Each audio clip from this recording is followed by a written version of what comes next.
kú dédé wòyí ẹ̀yin olólùfẹ́ Olóyinka TNT ẹ kú bójú ọjọ́ ṣeréṣe dáadáa ni mo bá yín. Mr. Bayo Onanuga àṣẹ ń gbọ́ wá àṣẹ ń wò wá ọba tí kì í yẹ má jẹ̀mú àṣẹ kedere ló máa fi yín wọ̀n wípé ẹ̀ ń gbọ́ wá. Lóòótọ́ èèyàn kan ti sọ lójú mi rí wípé ìwọ tó ń sọ pé ìjọba ò gbọ́ yín tó bá ní ìjọba ò gbọ́ yín ìwọ bọ́ síta kó gbéjọba ṣépè ìgbà yẹn ló máa mọ̀ pé wọ́n ń gbọ́ yín. Àṣẹ ń gbọ́ wá. So gbogbo bá ṣe ń pariwo látijọ́ yìí wípé reassurance ni kẹ́ fún wa kẹ́ fún mẹ̀kúnnù àṣẹ ẹ̀ ń gbọ́ àṣẹ ẹ̀ dáhùn ni. Nígbà tó wá di ọ̀rọ̀ voice note tí ẹ̀ tí verify bó dẹ̀ jẹ́ kátẹ̀ wá sọ pé voice note yẹn wá jẹ́ òótọ́ tí wọ́n sọ lórí bàbá ṣé wọ́n ṣe ń bú bàbá ni àtijọ́ tó ti ń bú president ṣé wọn ò débi tí wọ́n máa dé kátẹ̀ wá jẹ́ tòótọ́ voice note tó fi bú àgbàlagbà tí wọ́n ti tà tí wọ́n ti rà àti àwọn ọmọ kéékèèké tó wà nínú igbó àwọn ọmọ kéékèèké tí ẹ̀rín wọn di ẹkún lójijì àwọn ọmọ kéékèèké tí ibùsùn tí bẹ́ẹ̀dì wọn tó du inú igbó láàrin ẹranko lójijì àwọn ọmọ kéékèèké tí aṣọ ọrùn wọn di ìwòwò lójijì àti bàbá oníbàbá tí wọ́n bẹ́ lórí bàbá tí wọ́n sọ àwọn ọmọ wọn di aláìní bàbá lójijì bàbá tí wọ́n sọ ìyàwó wọn di opó lójijì bàbá tí wọ́n sọ òkò ìbànújẹ́ sí inú ilé aláyọ̀ tó sọ di ilé ẹkún lójijì wọ́n bẹ́ orí wọn ní gbàgede láì ṣe ẹran iléyá. Mr. Adebayo Onanuga a ní kíjọba rí aṣọ wa is only a stupid person ló máa ní pé ìjọba kò fold hands wọn pé wọn ò ṣe nǹkan kan. Àwa náà sọ pé kẹ́ disclose security measure tẹ́ ń take but wípé kò cause yín anything láti ní ẹ̀yin èèyàn ẹ má worry o àwọn ọmọ yín máa jáde láyé àti àlàáfíà Ọlọ́run á bá wa dẹ́kun yín security nínú ilẹ̀ wa ní ríbi ẹ má worry they will come out they will be free wọ́n máa wá láyé àti àlàáfíà tí wọ́n bá dẹ̀ dé àwọn ìjọba máa take àwọn nǹkan kan tó yẹ pé wọ́n máa fi look after wọn in tí àwọn mẹ̀kúnnù ń béèrè lọ́wọ́ yín nìyẹn ẹ rí sọ ẹ wá lọ ń sọ wípé wọ́n gbé voice note so voice note yẹn kó tiẹ̀ wá jẹ́ òótọ́ ó wà important ju 46 children tí wọ́n kó lọ voice note yẹn wà important ju àwọn ọmọ tí wọn ò lẹ́ṣẹ̀ àwọn ọmọ tí wọn ò tí ì tà ẹjọ́ nítorí Ọlọ́run bí èmi bá kú nísìn ṣé o máa sọ pé mo ṣẹ́kú ṣé tí bàbá tí nǹkan kan bá ṣe bàbá sí even ẹ̀yin gẹ́gẹ́ bí Mr. Adebayo Onanuga tí nǹkan kan bá ṣe olódì yín sìn ṣé o máa lé ẹ̀ṣán kú ṣọ́mà ní ẹ̀ṣán kú àwọn ọmọ tó jẹ́ wípé wọn ò tí ì tà wọn ò tí ì rà wọn ò tí ì gbé gbígbóná wọn ò tí ì gbé tútù the only wàhálà táwọn ọmọ yẹn ẹbí táwọn ọmọ yẹn jẹ ní pé wọ́n wá sílé ayé through Nigerian parents nísìn ẹbí tún á dẹ̀ mọ̀ pé nǹkan tó ṣẹlẹ̀ yẹn kò síbi tí ò lè ṣẹlẹ̀ bọ̀ kí ni ìwà tẹ́ ẹ wù mo fẹ́ lè sọ pé nǹkan tẹ́ ẹ ṣe yìí Ọlọ́run mọ̀ọ́mọ̀ fi túnú àṣírí yín ni wípé ẹ̀ ń gbọ́ wa ṣùgbọ́n nítorí pé kò tí ì kàn yín ó tún fi túnú àṣírí yín wípé gbogbo nǹkan tó ń ṣẹlẹ̀ yìí kò jẹ́ nǹkan kan nítorí pé kò tí ì kàn yín wípé tó bá kàn yín nígbà yẹn lẹ́sẹ̀ máa mọ̀ wípé nǹkan kan ń ṣẹlẹ̀ ìtumọ̀ nǹkan tẹ́ ẹ sọ nìyẹn otherwise kí voice note yẹn tiẹ̀ wá jẹ́ tòótọ́ ṣé wọ́n ṣe ń bú bàbá ni ṣé ń bàbá ò tí níṣẹ́ tí bàbá dáyé bàbá ò tí ì fèsì tójú yẹn lọ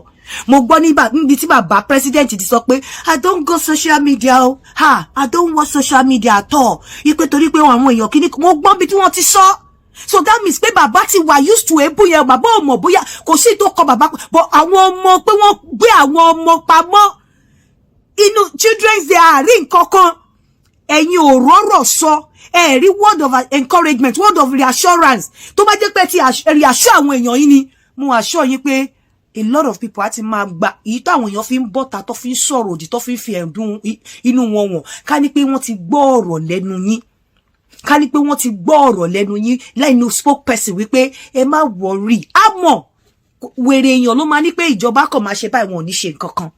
àwọn ò sọ pé kẹ́ sọ nǹkan tẹ́ ń ṣe fún mẹ̀kúnnù bẹ́ẹ̀ pé kẹ́ reassure mẹ̀kúnnù pé má worry àwọn ọmọ yín máa wá láyọ̀ àtàlàáfíà Ọlọ́run bá wa dẹ́kun insecurity nílùú wa táwọn ọmọ yín bá dẹ̀ dé ètò ti wà tá a máa ṣe fún wọn ẹ má worry ṣá máa jẹ́ kájọ máa gbàdúrà káwọn ọmọ yẹn bọ́ ṣe pé wá kọ́ pé lọ àti ẹ̀ mọ̀ wípé ara ọmọ ta yín a mọ̀ wípé ẹ bá mẹ̀kúnnù kẹ́dùn ṣùgbọ́n ẹ ti wá fi wọ̀n kíní tó ṣẹlẹ̀ tú àṣírí yín wípé nítorí pé kò kọ̀gùn sọ́nà yín ni ò jẹ́ kẹ́ wà moved nǹkan kékeré ẹ̀gbin ló ta lù yín o kì í ṣe ẹ̀gbin tó la ikú lọ o ẹ̀gbin ló ta lù yín o kò ṣe ẹ̀gbin tó la àrùn lọ o ẹ̀gbin lẹ́rò pé ó ta lù yín o kò ṣe ẹ̀gbin tó la ọmọ yín lọ o ẹ̀gbin tó la wípé ọ̀rọ̀ ayé lọ pé ó lè ṣe kéèyàn má dé bẹ́ẹ̀ mọ́ òun lẹ fi react báyìí tẹ́ẹ̀tì ẹ̀ tún tí verify èmi ò ń ṣe fan anybody tẹ́ bá ní problem pẹ̀lú ẹni tí bá ṣẹ̀ lórí ọ̀rọ̀ àwọn ọmọ yìí kó forí jì mí but in tẹ́ ẹ ṣe yìí ẹ fira yín sípò àwọn tí nǹkan ṣe spokesperson nǹkan ẹyọkọ tẹ́ máa react sí ni pé wọ́n ẹ gbọ́ pé wọ́n sọ voice note tí mo mọ̀ pé Mr. President gan ò lè ràn yín nírú iṣẹ́ yẹn wà láì torí wọ́n ṣẹ̀ṣẹ̀ ń bú bàbá yẹn yín ò dẹ̀ ní kó má débi tó má dé I'm telling you mo ń sọ fún yín pé ẹni tẹ́ ń bá ṣiṣẹ́ lọ́pọlọ jù yín lọ ìwọ tó bá jẹ́ psychophant máa ṣe níṣó ó lọ́pọlọ jù yín lọ because a lè sọ pé wọ́n ṣe kọ́ a níyàwó bàbá ò sọ̀rọ̀ ẹ̀yin tó yẹ kẹ́ tún gbẹnu sọ ẹ wo ọ̀rọ̀ àkọ́kọ́ tẹ́ máa sọ fún àwọn ọmọ tí wọ́n ti wà displaced àwọn ọmọ tí bàbá tí wọ́n ti di aláìní bàbá ní ọ̀sán gangan ìyàwó tó ti di aláìní ọkọ tó ti di opó ọ̀sán gangan àwọn obìnrin míì ẹlòmíì tó yẹ pé ó lè jẹ́ pé ọmọ kan tó máa bí láyé lọ́run tí ò dẹ̀ ní rí bímọ tí ò tí mọ̀ bóyá ó máa dé àbí tí ìyá mi gan lè kú káwọn ọmọ yẹn tó dé nǹkan tó jáde lẹ́nu yín ni pé ẹlẹ́fẹ́ gbéyàn kan nítorí voice note tí ò la ẹ̀mí lọ ẹ̀ẹ́dẹ̀rọ tọlọ́run ẹ̀ẹ́dẹ̀rọ tí ọjọ́ àti sùn ẹ̀ẹ́dẹ̀rọ tí pé gbogbo nǹkan ayé yìí ló máa kọjá lọ ẹ̀ẹ́dẹ̀rọ tí pé ayé yìí ó gùn ju ẹ̀mí èèyàn lọ ẹ̀mí èèyàn là ń sọ lọ́wọ́lọ́wọ́ yìí ó ga o nǹkan tó ṣẹlẹ̀ yìí ẹ kọ̀rọ̀ àṣírí yín ló tú o honestly Ọlọ́run fi wọn gbogbo ẹ̀dá ayé gedegbe wípé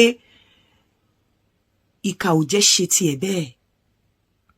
ó fi wọn gbogbo ẹ̀dá ayé wípé nítorí pé kò kọ́gun sí yín ó ní ò jẹ́ kẹ́ ẹ sọ̀rọ̀ èyí tó kọ́gun sí yín tí ò la ẹ̀mí lọ ẹ wo bẹ́ ṣe jáporó kẹ́tẹ̀ wá ti wá sọ̀rọ̀ síwájú kélé tí wá ṣẹlẹ̀ kẹ́ tí wá jáporó tẹ́ jà yìí èèyàn ò ní sọ nǹkankan but the first ọ̀rọ̀ tó máa jáde lẹ́nu ẹ̀yin spokesperson láti defend ọ̀rọ̀ tí ò túrú kankan lára bàbá ẹ̀mí àwọn ọmọ tí ẹ lè bọ́ síta kẹ́ ẹ wá fi ṣàgbẹ̀ lójú yòyò kẹ́ fi tu àwọn mẹ̀kúnnù lójú kẹ́ ẹ sọ̀rọ̀ ìtùnú sí wọn nǹkan tá a request tá a demand lọ́wọ́ ìjọba nìyẹn a ní kẹ́ fún wa ní strategy yín tẹ́ fẹ́ lò láti fi gbà àwọn ọmọ jáde a ní kẹ́ discuss security issues pẹ̀lú wa àwa náà mọ̀ pé ó wà sensitive bọ̀ ọ̀rọ̀ ìtùnú reassurance rí sọ ẹ rántí pé ìjọ kan ń bọ̀ tá a máa sùn tá a ò ní jí mọ́ ìjọ kan ń bọ̀ tí a máa la ẹnu tí ohun ò ní jáde mọ́ ìjọ kan ń bọ̀ àgbé apá báyìí kò ní ṣe gbé àgbé ẹsẹ̀ kò ní ṣe gbé iṣu adilẹ̀ lẹ́yìn àsùnsùn jẹ ìjọ náà ń bọ̀ ẹ rántí pé gbogbo wa la máa lọ ayé yìí ló máa kù mo wá fẹ́ fi àdúrà kan ránṣẹ́ sí gbogbo àwọn tí wọn ì tí ì sọ̀rọ̀ ṣùgbọ́n tí wọ́n ń celebrate tí wọ́n ń pariwo pé gọ́fìmẹ̀ntì láti ṣe nǹkan kan lórí AI tí wọ́n gbọ́ àbí lórí voice note yẹn tẹ́ẹ̀dẹ̀ rí pé ó yẹ kí wọ́n fún wa ní ọ̀rọ̀ ìtùnú lórí àwọn ọmọ tó wà nínú igbó mo gbà á ládùúrà mo bá yín tọrọ nǹkan tó ṣẹlẹ̀ l'Ógbómọ̀ṣọ́ kó wọnú ilé ayé gbogbo ẹ̀yin tẹ́ ẹ ṣe bẹ́ẹ̀ gbogbo ẹ̀yin tẹ́ ẹ sọ wípé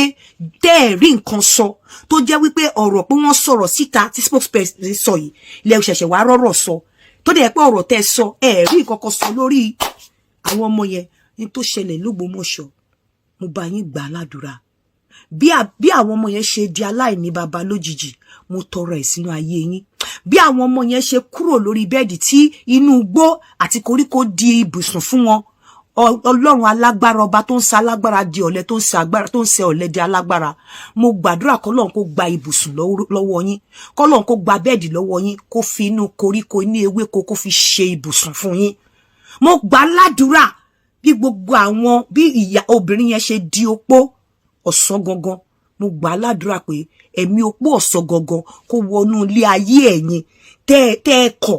tẹ́ ẹ tí sọ̀rọ̀ rárá lórí kinní ṣùgbọ́n tẹ́ ẹ lẹ́nu láti lè sọ̀rọ̀ pé ẹ lọ mú government must arrest him government must arrest him tẹ́ ẹ fi support tó bá jẹ́ pé ẹ ti sọ̀rọ̀ lórí ẹ̀ kò kàn mí but tẹ́ ẹ ti sọ̀rọ̀ lórí ẹ̀ gbogbo ẹ̀yin tẹ́ ẹ ń sọ̀rọ̀ lẹ́yìn mo gbà ládùúrà o àmọ́ Mr. Bayo Onanuga ẹ ṣe dáadáa o ẹ ṣayé rè.